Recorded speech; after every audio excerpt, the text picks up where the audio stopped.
if I'm going to be sitting down in the seat for 2 hours, I want to know what is it about this character that I'm either rooting for them, hating, rooting against them, and the characters in that universe.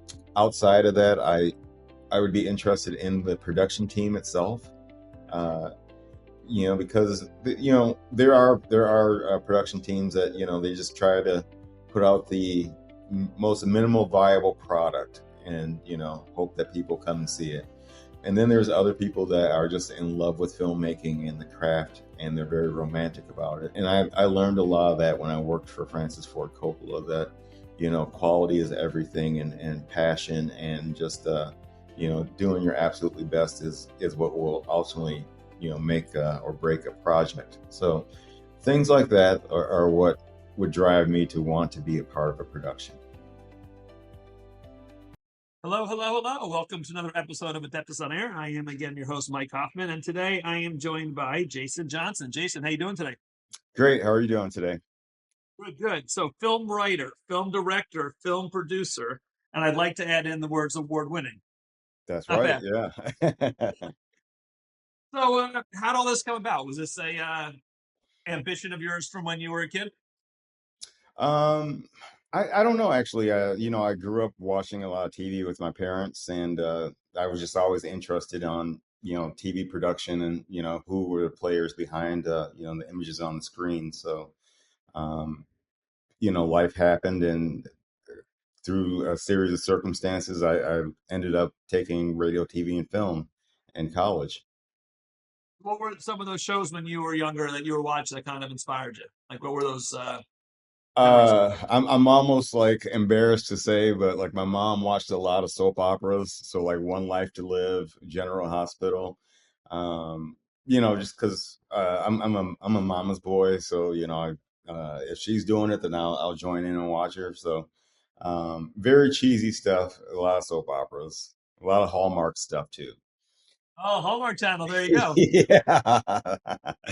Yeah, I will say this: we kind of hit the Hallmark Channel usually around this time of year for the cheesy Christmas movies. Yeah, yeah. But in hindsight, I'm looking back at it. It was actually really good preparation because you can kind of dissect scenes and Yeah, tell good and bad acting from all that stuff. So yeah. I always ask people this question who are in this industry, so I usually ask it later on. But since we're talking about it already, do you have the ability now just to sit down to relax and watch a TV show and watch a movie as a fan without analyzing as a professional what you're watching? Absolutely not. No. I think anyone that works in the industry that says that they can, I don't believe them, just because you're always thinking about, well, how did they do that? Would you take a different route? So no, I don't think so. But what's your go-to now? If you're going to watch something for enjoyment purposes, what I imagine you're not still going back to cheesy soap opera. So what are your go-tos? Actually, no, I love watching terrible movies. So, like I'll watch The Room or Neil Breen movies. Let's see what else. I have this app called Tubi, and I would just go take a deep dive in there, and if it looks terrible, then I want to watch it. It's funny. I When I go onto my smart TV, the first thing that always pops on is an offer to log in and to create a login for Tubi. Yeah. I don't know what it is. I've never been on it, but that's the first thing. Before I even get to Netflix or Disney or Hulu, I have to kind of bypass this login for Tubi. It's really a great app because they have a lot of award-winning films on there, and then they have like a lot of like films that like hobbyists make, and then they upload them. So you have a wide library of just films from one spectrum to the other. So I'd give it a shot. So so you've done a lot on the film side, but as I'm talking to you only for 5 minutes, have you ever done any voiceover work? You have like I you have that voice that I could totally see you being like live. yeah. Yeah, I'm trying to think. I maybe I have done a few things here and there. I don't really like my voice in particular, which is kind of interesting because everyone else seems to like it. But I get asked if I'm a singer or voiceover actor all the time. Well, good. At least I'm not, alone with that. At least I No, have people backing me up. yeah. All right, so let's kind of talk about some of the works that you've done. I guess most recently, like what have you? I know you've been on. You've had things on Discovery, ABC, Amazon, Netflix. So obviously, you've been working with some of the key players in the entertainment industry. So kind of talk about some of your recent work. So just of recent, I'm developing a feature-length film, my first. It's called Roger and Me. It's about an inspiring computer programmer that goes to a hackathon, does well, but falls asleep and crashes into a tropical goldfish store. Um, so that is what I'm working on now. I secured my producer. I've done quite a bit of press about it, and we're starting to meet with investors now and distributors. So that's what I'm working on as of right now. In past, I've made 9 short films that have gotten into 90 festivals, winning 6 times. So yeah. That's impressive. So your career, from what I on my homework on you, the paths that you've taken and the journeys you've taken, kind of you cross paths with some pretty legendary people. Yes. Specifically, Francis Ford Coppola. So kind of talk about how all that came about. So after I finished college, I had this girlfriend that we were trying to make the decision: do we stay together? Do we break up? And I told her at the time, because we were living in Illinois, I'll move anywhere but California. And she just so happened to get this like over the top job offer in California. And I said, That's how oh, life works. yeah, it's so crazy. What are the odds of that? So I followed her here, not really having a job, and I remember applying for just a ton of jobs, and the only one that seemed to call me was Francis Ford Coppola Winery. So I went there not knowing whom I had applied for, because I sent out so many resumes, and I landed a job as a wine steward, and from there I kind of worked my way into the film industry. But I just feel like a lot of this is kind of destiny, because I didn't, I loved movies. I wanted to work in movies, and even took some classes in college, but just you just never know. Yeah. So back to the piece that you're working on now. Did you write that as well? I did, yeah. So I actually started off wanting to be an actor, and I would go to all of these casting calls, and right down the line they would say you, not you, Jason, and then pick everyone else. So I was frustrated. So I said, well, maybe if I learn to produce, then I'll get picked and I can put myself in these films. And uh, as time went on, I learned how to produce, I learned how to write, I learned how to direct. And then by that time, I no longer wanted to be in the film projects. You want to be behind the scenes. Yeah, so So being able to direct and produce and all that kind of stuff, but now this movie that you're kind of running kind of the full gamut on, there's obviously a business side. You alluded to the fact about now seeking investors. What's been the challenges with that aspect of it? well, a lot of films, a lot of people don't know this, but a lot of films lose money. So it's not a slam dunk investment. And so, I think that when you're meeting investors, you want to make sure that you're meeting the people that want to invest in your film for the right reason. Um, in film, there is such a thing as bad money, because you may get an investor that says, well, I'll give you $100,000, but I want you to put me in as the primary actor, or my best friend. So that's not good money. But you essentially want to meet an investor that believes in you, believes in the project, and uh, believes that there's a path forward as far as a return on investment. All right, so that's a great point. So, what is that path? Meaning, as you're trying to convince an investor, sell to an investor, whatever term you want to use. Obviously, I believe the profitability on a movie is unknown until it's released and you kind of see viewership and if it gains traction out with the world. But as you're kind of to convince someone now that this movie has potential to be profitable, What are some of the key points that you're stressing to them? I would stress that, we have distribution so that we have a plan after the film is made. A lot of filmmakers will make a film and then distribution is a afterthought. But with this project, we have been in talks with distribution so that when our film is finished, we know that we will be able to go into theaters with our project, and then that is an automatic revenue stream for the investors and for the filmmakers.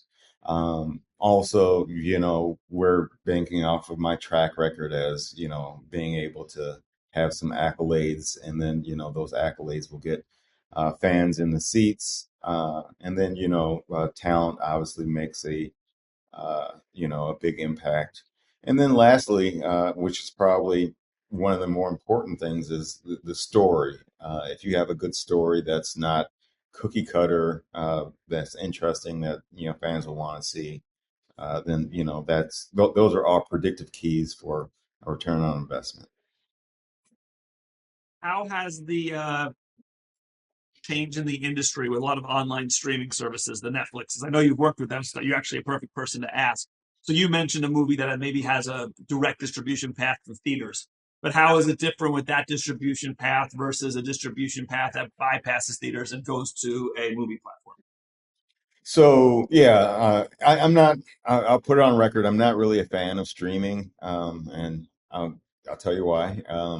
One, you're not shared the streaming information with as the producer or the production company. The streaming network does not always share the streaming numbers with you, so they can say, well, whatever they said streamed is a number that you have to go off of. I know plenty of people that have made content and they have it on Tubi, some of it Amazon Prime and Netflix, where they actually lost money. There's a guy that I know that if he would have taken a distribution deal and went into theaters, he would have made $40 million. However, when he went on the streaming, he got $400,000. So they're getting fraction of a cent for every stream, and because the streams and the stream views and information is privy to the streamers, the production companies are locked out as far as how their projects are actually doing. So how are these houses making it work? Because obviously a lot of people are going directly to Netflix and a lot of movies. And, I think a lot of fans now are bypassing movie theaters, not because of they don't love going to the movie theater, but just because of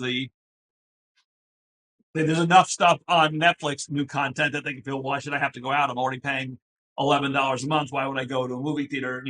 And it's expensive. And then I'm paying $50, $60 for two people, popcorn, and that kind of thing. Sure. So, the going to the theater used to be an event. So you get your popcorn, you get your significant other, and you have a experience. And in a lot of these cases, they were banking on the film to be good. Um, Recently, Hollywood has kind of gotten lazy to the point where it's a lot of sequels, superhero movies, things that people are just almost just inundated with, poor IP or film decisions. So it made sense for them to stay at home after the pandemic and to just stream, because if I know I'm going to pay $40, $50 and go to the theater and get served a bunch of slop, then why spend my money? So I get that with the fan, and I understand that. However, with streaming, the thing that I've noticed with streaming is they're constantly putting out more and more content, and that content is anchored for is done so that it anchors you to the couch. So you turn on Netflix, and you became an active participant in whatever slop that they want to give you. Not all the stuff on Amazon is slop, but a lot of it is quickly made, and it's marketed as content. It's no longer marketed as a film. I don't know if you've noticed that. So content is kind of like this gray term where you can have movies, game shows, sports, you name it, it's all marketed as content. And that it kind of lowers the bar to the viewer. They say, well, I don't want to watch a film, I just want to watch content. But never in the life of history has someone said, "Tell me a content." It's always been, "Tell me a story." So it's always about good storytelling and making sure that you pay attention to your production value and that you honor the guest or the film goer. And once you do that, I believe that they will go out and see your film project. And you really only have to turn to like projects like Barbie, Oppenheimer, Marty Supreme. So people still are going to the movie theaters, but they're more selective of the films that they go see. Yeah, you know what it is? I think also, and I think social media has a big impact on this. I think society as a whole, including myself, uh, you know, focus has changed, and staying power has changed. Where if I'm scrolling on a social media platform like TikTok, if I don't like a video after 2 seconds, no big deal. I just go like this, and I'm on a new video.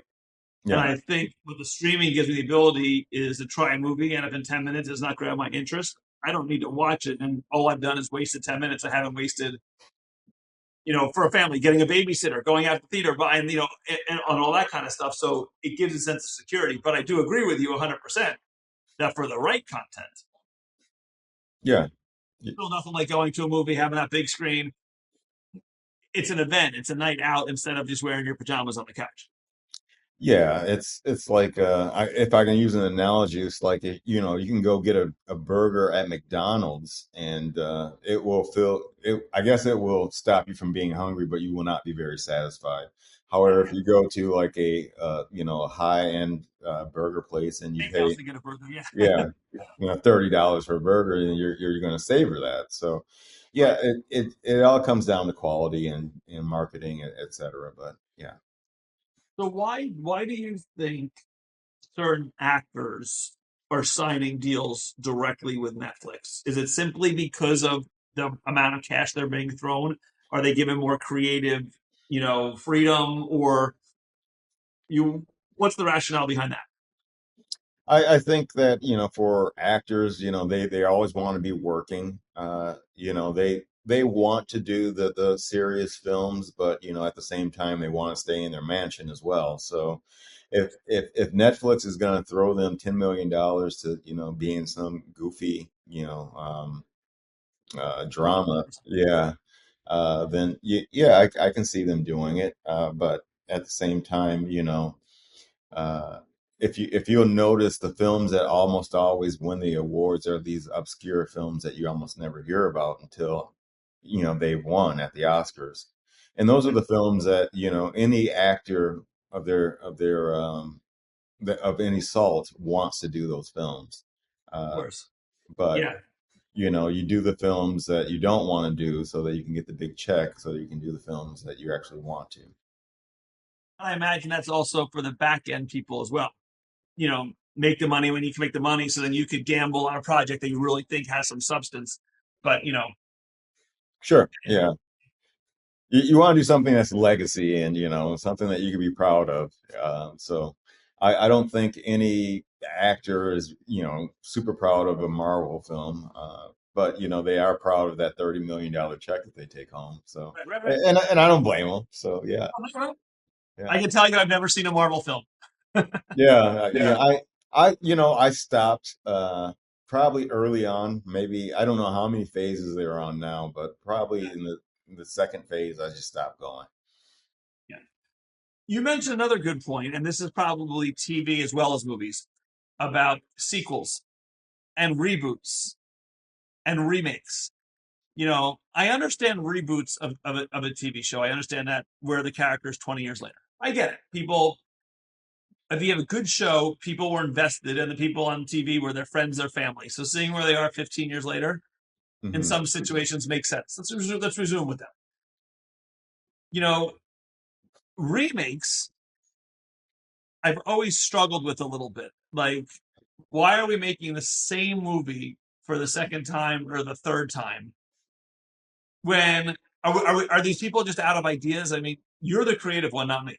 So I'm not creative. The idea that you just talked about for your movie sounds interesting. I would have never come up with something like that. Mhm. So you got the creative mind. But when these people are doing this, is it again because of the potential money they can make and it's almost a little easier? They kind of have their base and they can just kind of tinker it, modernize it, and stuff like that? Or is it just because where do you think they really valued that movie and it was something so dear to them that they want to kind of put their own spin on it? It almost always comes down to money. So it was a known commodity in that period of time. So that they think that they can replicate that in a new age. I'm thinking of The Running Man that just came out with I forgot the actor, but um, this remake was or I don't know. I guess it's not a sequel, but let's just say it's a remake. But um, it was more explosions, more people, more, and that seems to be the running theme. We'll take the original and then we'll stuff it with more. And that will get people out into the seats. But, again, going back to what we were talking about, it almost always comes down to story.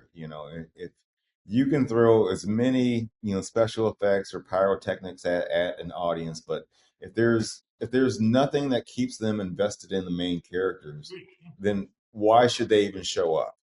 And that's what I think a lot of producers they just don't understand or forget. So if it's obviously you've worked on a bunch of projects, and this one you wrote. I apologize, but for some of the other ones that you didn't write, what draws you to a project? Like, if you want to get involved as a director or producer. So now I'm not talking about anyone else, talking about you specifically. For Hmm. you to get involved, obviously there's a lot of factors, but I'm speaking specifically about a storyline perspective. What do you look for in a storyline that makes you want to get involved with a project? I think it's for me, it's the characters. You want to, if I'm going to be sitting down in the seat for 2 hours, I want to know what is it about this character that I'm either rooting for them, hating, rooting against them, and the characters in that universe. Outside of that, I would be interested in the production team itself. Uh, because there are production teams that they just try to put out the most minimal viable product and hope that people come and see it. And then there's other people that are just in love with filmmaking and the craft, and they're very romantic about it. And I learned a lot of that when I worked for Francis Ford Coppola, that quality is everything, and passion, and just doing your absolutely best is what will ultimately make or break a project. So things like that are what would drive me to want to be a part of a production. So you've written a story. So back to the one that you're working on right now. So you've written it. You haven't casted it yet, correct? Correct. As you're writing it and as you're doing it in your head, obviously we all visualize it in our head. And you don't have to give me specific people in this question, but obviously in your head. And I'm not saying it's someone that'd be realistic to get because maybe you're thinking of the biggest star in the world, but in your head, as you're visualizing these characters doing something in a scene, walking down the street, shooting a gun, whatever it may be, are you visualizing a face on these people of like an actor? Like, oh my God, this person's perfect for it? Or are you saying, I want a Tom Hanks type, kind of thing? Or what's in your head during that process? So me, I don't know if I'm unique, probably not, but I try to just write the characters and imagine just them without anyone particularly playing them. Kind of Um, faceless. Okay. yeah. Um, and after I read it, I say, oh, well, this person's just persona matches this, and I think that they can pull it off. And that would be like one of the characters. He's the uncle in the film. There's a rapper called Mr. Fab that's here in the Bay Area that I think that he could pull it off and actually do a great job. But yeah, I try to keep them very faceless because otherwise, let's say you don't get that person, and Right. and now you're kind of stuck. So I I don't think that I'm to that point in my career where I can just, write about Tom Hanks and then know for sure that I'm going to get him. Yeah. I was using him as an extreme example, but I'm saying in your mind, let's face it, I'm not a huge reader, but when I read a book, and obviously there's no pictures in the book, I have an image of that character in my head. Sure. And whether they described him on page 2, I don't remember it, but I have this image of this guy, the detective or whatever, and in my head, and whatever he may look like, but that's the guy who's going to stay with me through that entire story. Yeah. I do like a general framing. So, like if we're going to do like a detective, I want to do like a hard boiled detective, one that smokes cigarettes, rough around the edges. And then, maybe some, pattern balding. And then from that, you could probably, yeah, you could deduct that that could be anyone, that could be that could be Bruce Willis, if you think about it. It could be, a earlier Schwarzenegger, so yeah, you can really formulate it around talent while keeping it faceless at the same time. Now, when actors join a project, how much does their interpretation of the role play into the final product? Because obviously there's a director and there's a writer who have a certain intent, but obviously I think a quality actor is going to obviously act it the way they following direction, but there's also their subtleties that I'm sure they're going to add to it.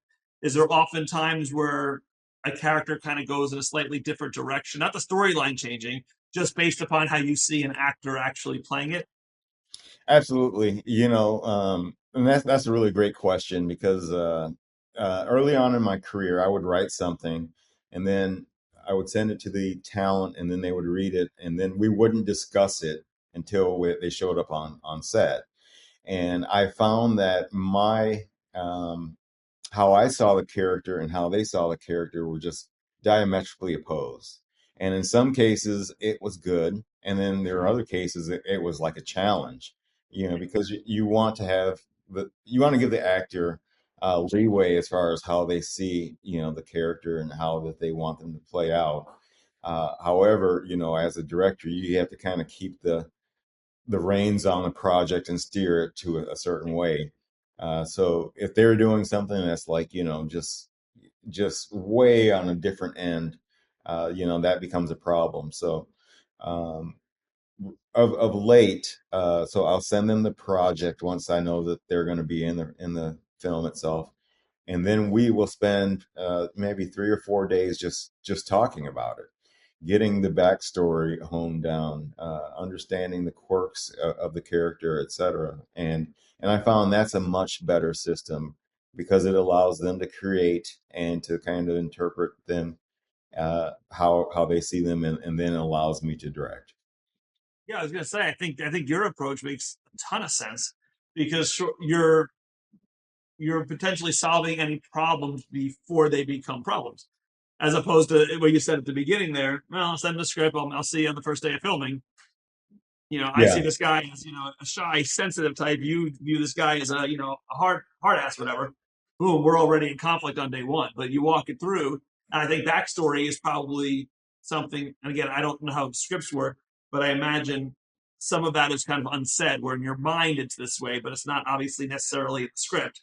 So you kind of need to describe that because obviously any character, whether in a movie or in real life, they are who they are today because of their backstory. yeah. And I'll tell you, I've said this to a couple people, and they said, "Well, God, that's kind of insulting the actor, isn't it?" But I don't think it is. But an actor is happiest when they're playing somebody else. So you really don't know who they are until you're in front of them, and then they're kind of projecting the character whom they are, at that given moment, and that could be really terrifying, because you're just like, who are you? So, I found that the best system is to be collaborative with the talent, so they can project their best self, and then you can work with their best self in a screen format. Now, is there any strategy with that in terms of you hear about chemistry reads, say you get two leads or whatever? is there usually a strategy you have where there's one character that you want to identify first, meaning an actor or actress, and then build a team around them? Or are you kind of looking for all the roles and kind of when I find where I think is the right person for one role, we're going to grab that person and work around them? Or do you know I need to fill, in your example, I need to get the balding detective first. And once I get him, then I'll build the villain, the love interest, and all that stuff around that person. Yeah. So when I first started, I was just happy to cast anybody, but Yeah. as we went on, I noticed that the best technique is to get the main character because they're going to be in the majority of the scenes. So it makes sense to find people that other talents that mesh well with them and that can kind of challenge them to bring their best performance because they play off of one another, and in a perfect world, they will make each other pull out the best performance from each other. Interesting. All right, talk to me briefly. We have a few minutes left about Strike 5 Films, which is and that's where you're working right now. So Strike 5 Films is a film production company that I founded. It's based on the adage that in life, when you strike out 3 times in life, they say that you're out, and I guess you have to give up. But we reject that. We continue to keep swinging and swinging until we reach our goal. So that's why we call it Strike 5. We took the tally mark as kind of our logo to keep reminding us that it's just one swing away. I was But wondering what the logo was because I've been staring at it for the past 35 minutes. So now I know. yeah, yeah. So yeah, and so we've since expanded that. We now make a streetwear clothing, and soon a feature film. So it's been pretty successful. It's always difficult when you're the founder of something because you'd like things to go further or faster, but I'm grateful for where we are. That's awesome. So again, the name of your upcoming project, I know we're still a ways off, but is it a named feature? Yes, it's called Roger and Me, and that's an acronym. Don't ask me what that means. I wrote it, but I've forgotten it because I have a lot of balls I'm juggling in the air. Of course. All right. So we're gonna look for Roger and Me at some point down the road, maybe in a year or so. So Okay. Awesome. Yeah. Well, Jayson, I appreciate you coming on. How can people find you across the social media platforms? You could do a search for Strike 5 Films, which is pretty easy, or you could alternatively just look for me. My name is spelled Jayson Johnson, and you should find plenty of information on me. Awesome. Well, listen, best of luck. Real fascinating stuff. Wish you best of luck with that new movie, and I appreciate you taking the time to talk to us. Thank you. Thank you for having me. Thanks, everybody. Have a good day. Thanks for listening to Adeptus On-Air. If you like this episode, please subscribe and leave a review. The views and opinions by the podcast speakers and guests are solely their own and do not reflect the opinions of Adeptus. This podcast provides general information only and is not intended to constitute advice.